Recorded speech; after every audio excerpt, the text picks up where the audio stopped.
Hey guys, this is your host Nitin Binhani, and a very warm welcome to my startup podcast channel Jazair Audio, where we share real stories with real learnings.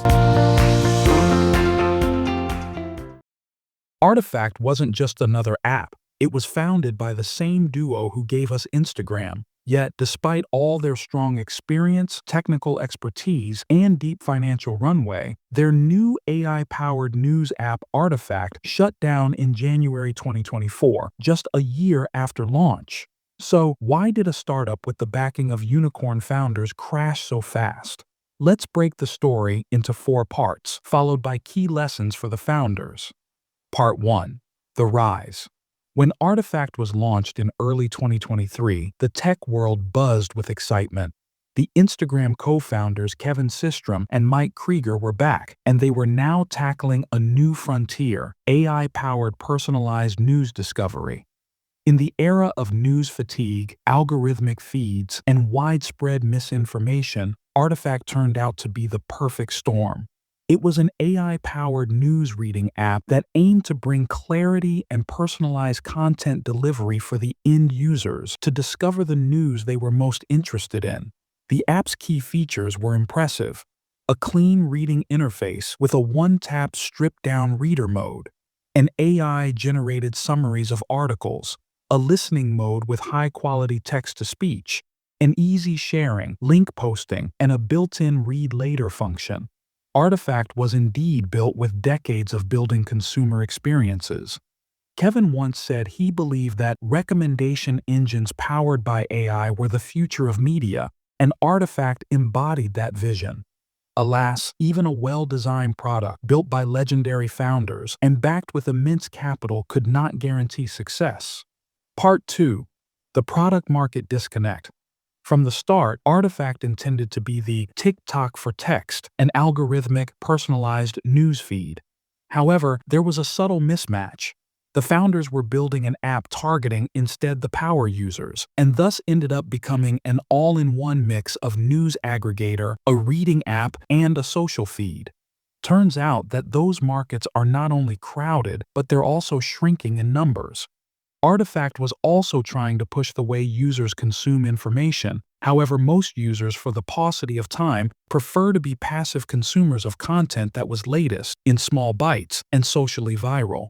Most news users don't want the apps to manage or modify their reading behavior. They only want content pushed to them in simple formats like Reels, tweets, or short-form audio. Plus, platforms like Reddit, Twitter/X, TikTok, and now even LinkedIn had become people's informal news hubs. Artifact eventually ended up becoming just another app in the crowd, and this lack of built-in network effects became its strategic disadvantage. Part 3.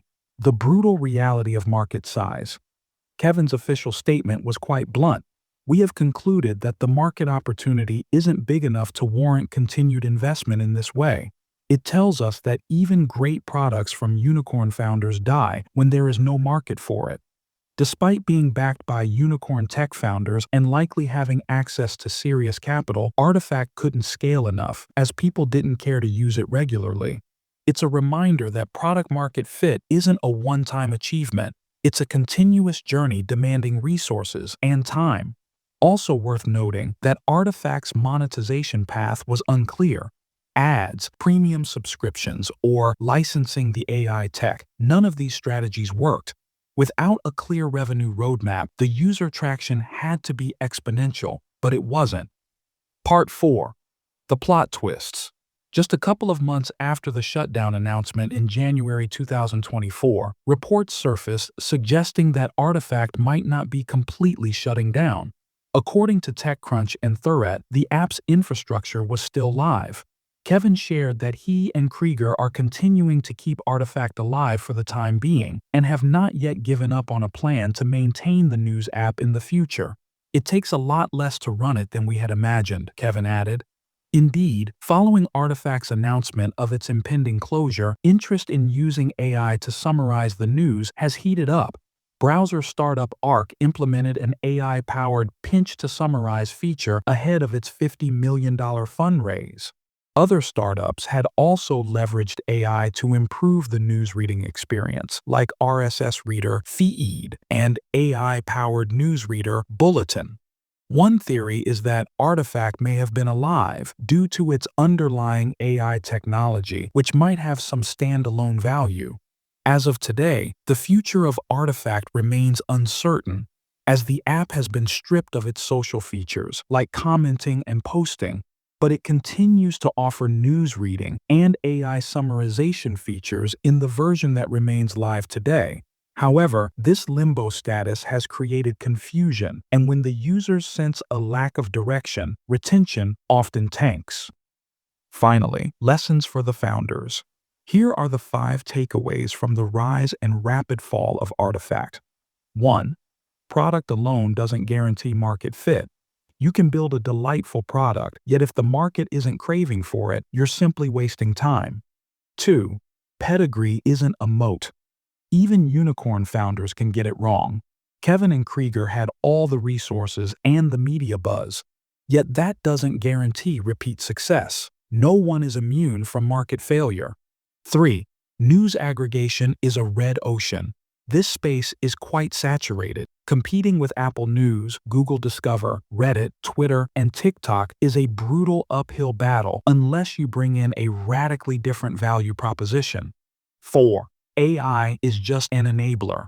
Artifact leaned heavily on AI for its summaries and recommendation engines. However, AI alone doesn't create stickiness or market validation.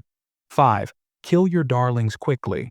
To their credit, Artifact's team recognized the signs early and decided to shut down. Too many founders cling to the hope of a turnaround. Sometimes the boldest move is to just walk away. Failure is a part of the startup ecosystem, and what matters is learning the right lessons so you can build better startups next time. Folks, that's it for today. Thanks for tuning in. Please like, comment, and subscribe to the channel. Join us next time as we continue exploring the dynamic world of startups and the valuable lessons from their journeys.